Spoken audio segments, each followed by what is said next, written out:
Hello, we're returning to this coil pot. This is the third video. And I'm not going to finish this up, but we're going to do some cleaning up and I'll add 1 or 2 coils and show you how to kind of smooth those coils and get them incorporated into a more kind of a stiffer clay. So here is what I have so far. It's about 8 inches, about 7 inches tall. Mine's going to be taller than 8 inches.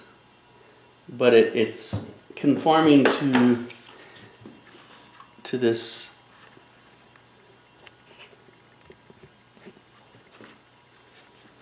thing pretty well. Alright, I'm keeping it as close as I can. I'm not going to worry about it being exact. I've trimmed the top off just a little bit because it was a little rough. And then I went ahead and added just a little bit of water on the top. You might want to do this twice. You only put water on the top when you're returning and it's drier. Now this is still flexible. It sat for about 6 hours. After I did it in like 2 sessions yesterday. We'll put about 2 inches on, let it sit for about 4 hours, put another 2 inches on. So if you work in 2 inch increments and let them set until it's rigid, you know, and you can't make a fingerprint, but it's still flexible. That's really what you need to do. All right, so I'm gonna make a coil, and hopefully you're not having trouble making coils anymore. But if you are, we'll get a little closer here with the camera.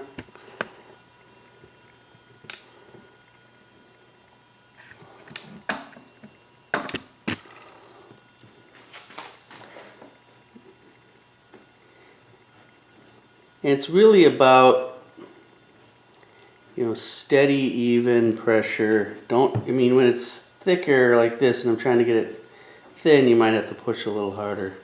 But once you get it thinner, you know, it's really about even pressure, not pushing hard, and making sure that coil rotates a whole revolution. You don't want to do this. You want to make 1 revolution. Otherwise you'll get flat coils. If they're folding on you and you get a crease and they fold over on top of itself, it's because you're pushing too hard. I'm only using this part of my hand. I'm not using this part of my hand. This part of the hand will smash it. Just your fingertips.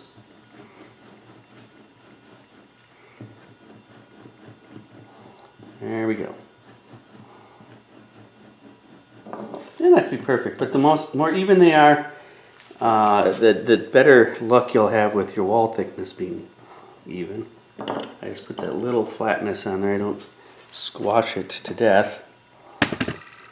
I'll get this pot in focus here. And I'm just gonna score this. I'm not gonna get the coil wet at all. There's plenty of moisture and water on the pot itself. I'm gonna cut off the ends here.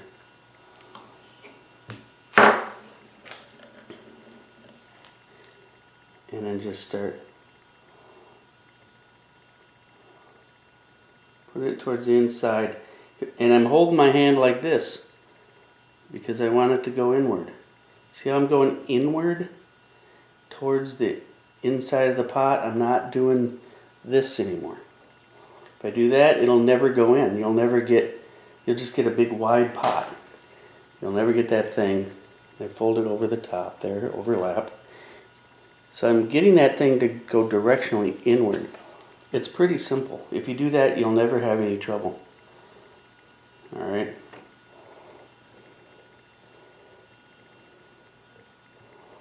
So now it's attached pretty well on the inside, but I've got this seam right here that I'm gonna deal with. I mean, my pot is a little exaggerated on the, compared to the guide. So I'm just using this tool. This is the method I really like to get these coils incorporated. You can't, you know, these marks only come off the nice soft clay, so that's really the only way you can do this. On the inside, I'm just going to use my thumb. It's going to start getting a little more difficult for myself to get this inside really smooth. And I'll be honest with you, you're not going to see the inside. The most important thing is that it's well connected, so it doesn't crack or fall apart. Alright. So I just make sure that that is really well connected. If I can lift it up and look inside, I'll do that. It's stiff enough where I'm not going to distort the pot. If it's wet and floppy, you probably shouldn't even be putting coils on it. Now, if it's really wet and floppy and you're putting a lot of stress on the thing, you know, if it's still wet down here, it's going to collapse. It's got to support the weight. And that's why you keep these coils a little on the thin side too, because you don't want them to be extra heavy. So here is another method. You know, you want to thin out those coils and make it taller, still holding my hand like this. And if you have any discussions with Rachel, she'll talk about the same thing. She is a much better coil builder than me. That's pretty much all she does. So if you want some really good advice live, she's going to be a good person to go to. I like it to get a little thinner towards the top anyways, you know, because it's easy. You don't have a lot of mass to deal with anymore. It's getting smaller. And if you can cut down weight and still get some nice vertical height out of one pinch, I think it's great. So I've got this thing really starting to get taller. Alright. I can put another coil on this.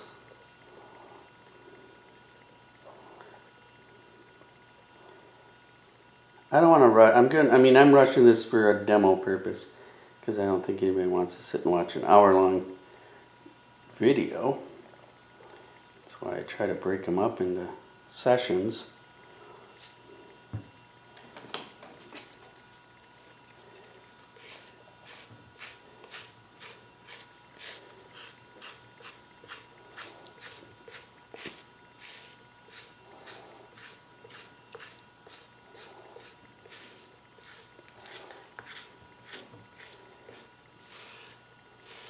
So I'm holding and bending this to kind of conform to the curvature of the pot.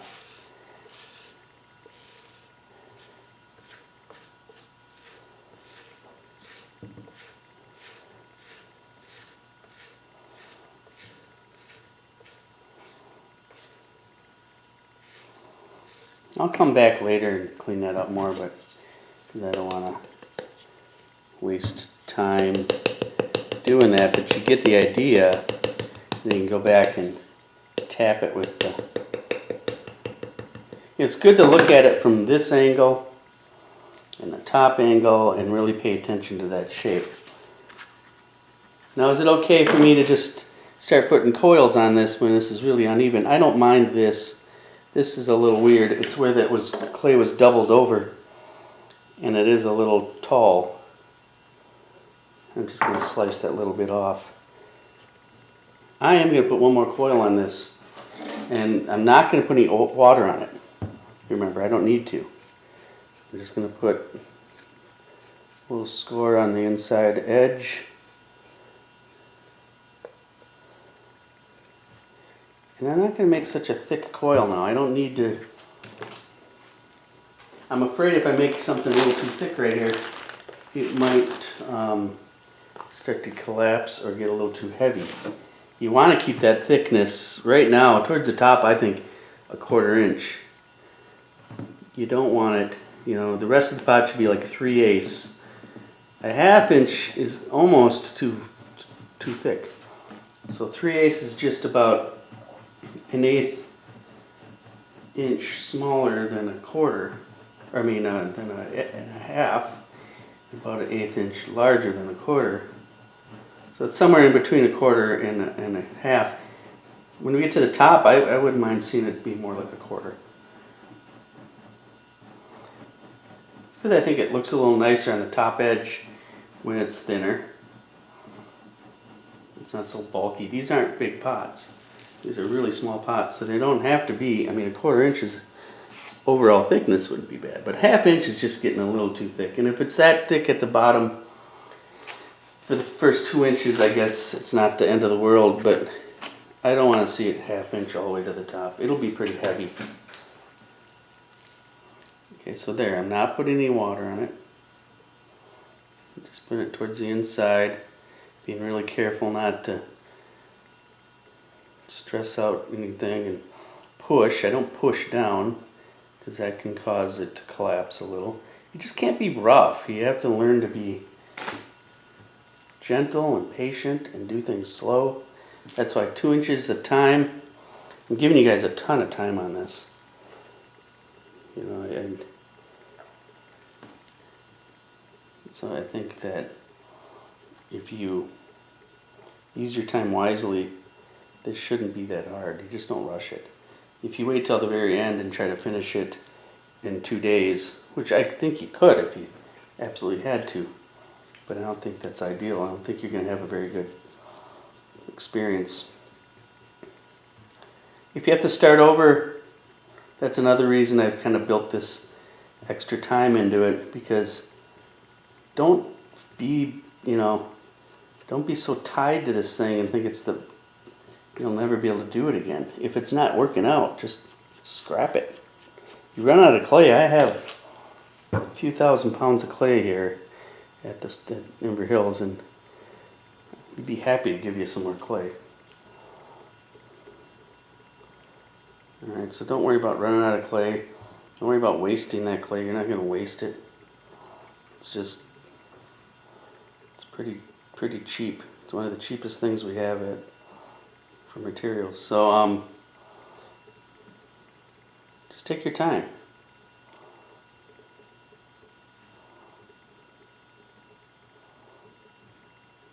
See, I'm working up with that pinch kind of just like a pinch pot, and I can get, I've already put almost 2 inches on since I started here with 2 coils.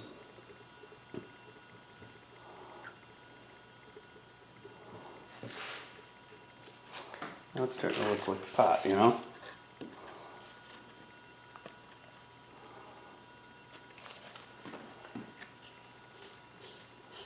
What I might do here with my office hours is try to work on this thing some more.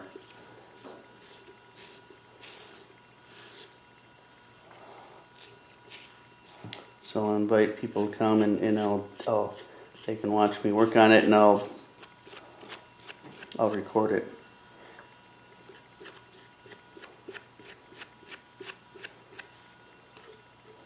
If I get anybody, otherwise it's kind of, I could. Depends. I mean, I'm only going to have another couple inches. And even then I won't finish it. I think I might have, right now, 3 hours into this. Keep in mind, I think I can move a little faster than you guys. So this is pretty wet, pretty soft.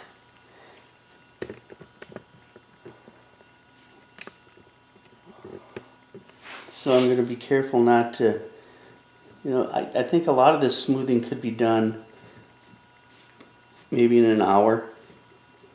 I don't want to wait too long because it'll be really hard to get these marks out if I wait too long. But